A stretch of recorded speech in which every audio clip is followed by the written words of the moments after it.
Shalom jemaat yang Tuhan kasihi, haleluya. Minggu ini saudara kita terus belajar jaminan-jaminan kemenangan. Minggu ini kita belajar jaminan kemenangan atas kuasa gelap. Nah saudara dapat mempelajari bagaimana kita mempraktekannya di saat teduh kita. Kemudian saudara hari ini secara khusus saya mau mengencourage setiap kompak punya visi. Satu kompak merintis satu komsel dalam 1 tahun. Masih ingat saudara? Nah supaya kita bisa merintis komsel saudara, maka kompak kita harus sehat terlebih dahulu. Nah bagaimanakah menjadi kompak yang sehat? Nah kompak yang sehat saya percaya saudaraku adalah kompak yang mengalami Tuhan. Mengalami Kristus. Seperti kompak pertama Yohanes dan Andreas. Mereka berjumpa dengan Kristus.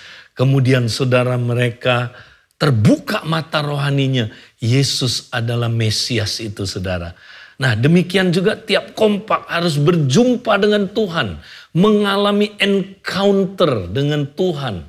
Mengalami saudaraku ya power encounter, mengalami love encounter, mengalami truth encounter. Ya, berjumpa dengan kuasanya, berjumpa dengan kebenarannya, saudara, berjumpa dengan kasihnya. Nah, bagaimana kita mengalami ini, saudara? Hari ini saya secara khusus mau membahas bagaimana kompak kita, saudara, bisa mengalami perjumpaan dengan kasihnya. Perjumpaan dengan kasih. Nah ini hanya bisa terjadi saudara kalau kompak itu saling memperduli satu dengan yang lain. Saling care satu dengan yang lain. Ya, saling memperhatikan. Atau ya bahasa lainnya saudara adalah saling menggembalakan. Ya, nah saling menggembalakan itu artinya saudara, kita menjawab kebutuhan dari anggota-anggota kompak kita saudara sesuai dengan tingkat pertumbuhan rohaninya.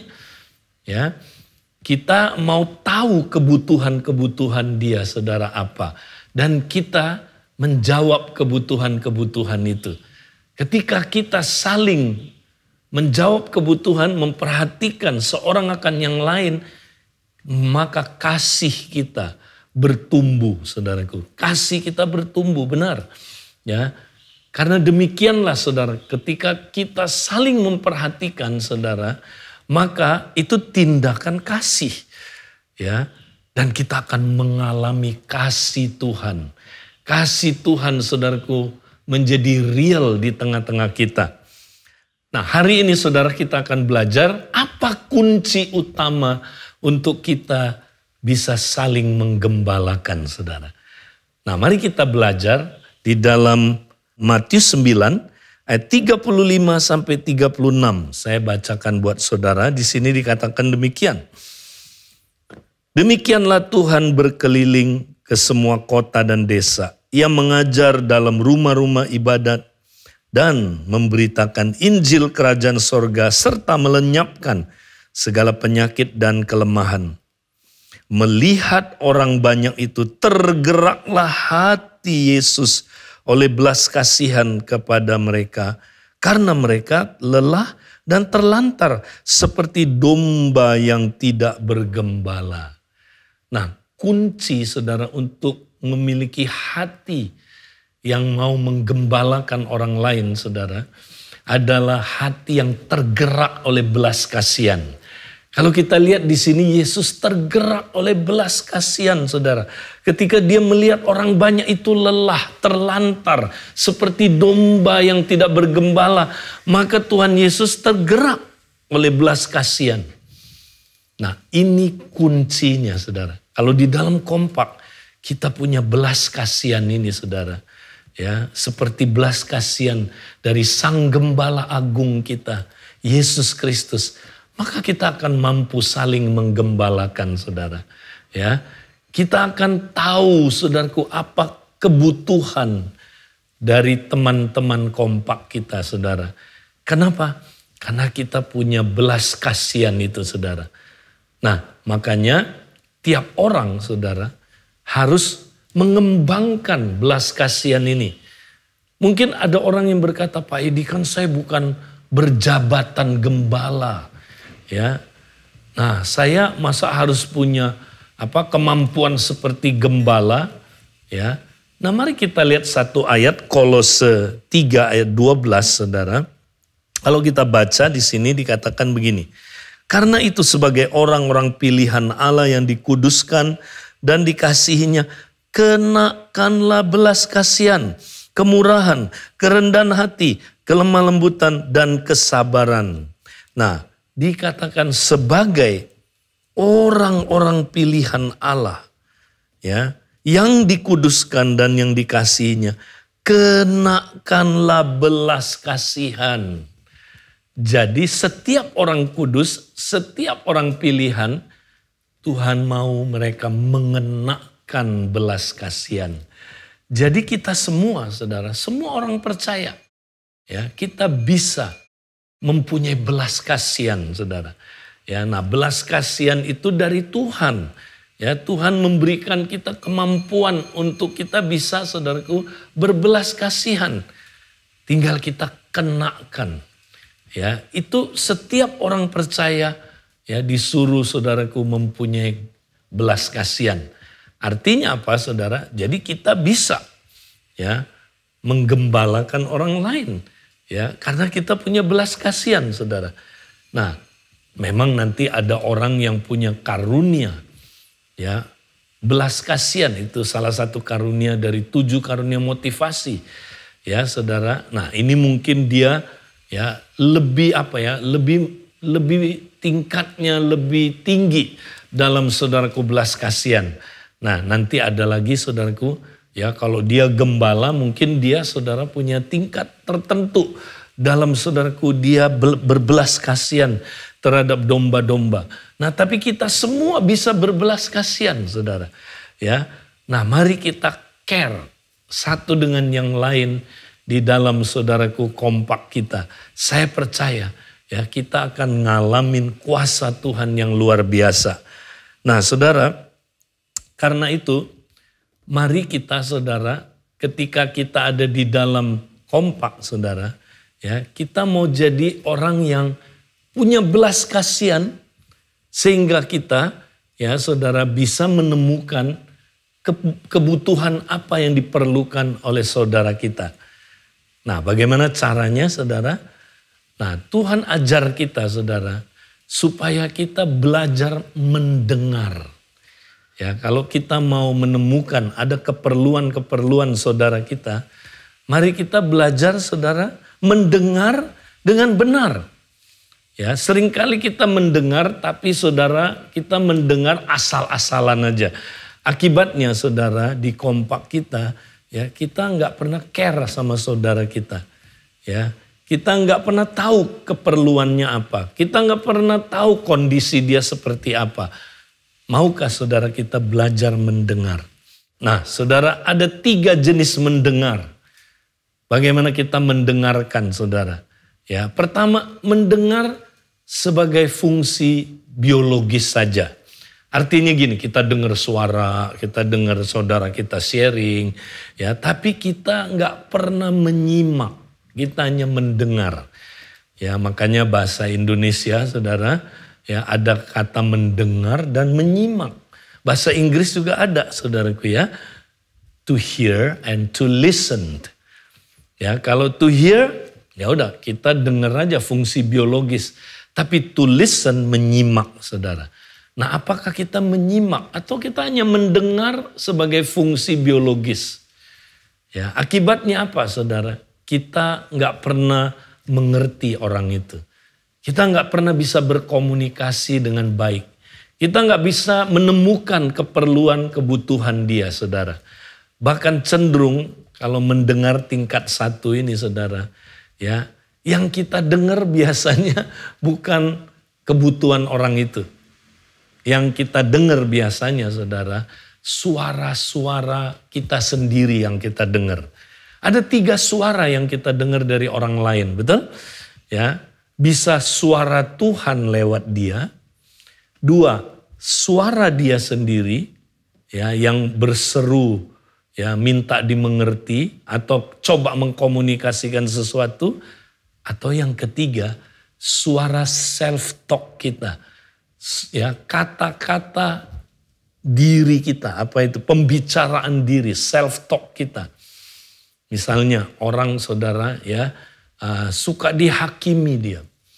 Dia banyak luka ya saudara. Dia apa yang terjadi karena dia suka dihakimi saudara. Jadi kecenderungannya saudara kalau dia dengar sesuatu dari orang, dia langsung merasa dihakimi. Ya, dia langsung gak suka dengar apa kata orang itu. Ya.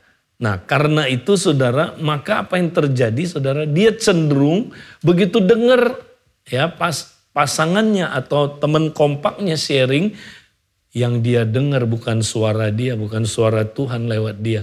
Yang dia dengar adalah suara self talk-nya sendiri saudara. Ya, yaitu kamu ditolak, kamu gak disukai, lihat tuh orang gak suka sama kamu.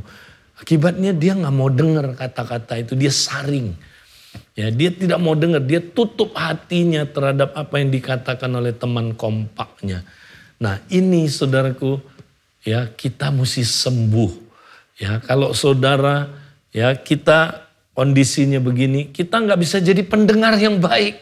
Ya maka saudara, kita mesti menyangkal diri dan kita mesti katakan enggak, aku tidak mau ya biarkan suara dari self talk saya menguasai saya.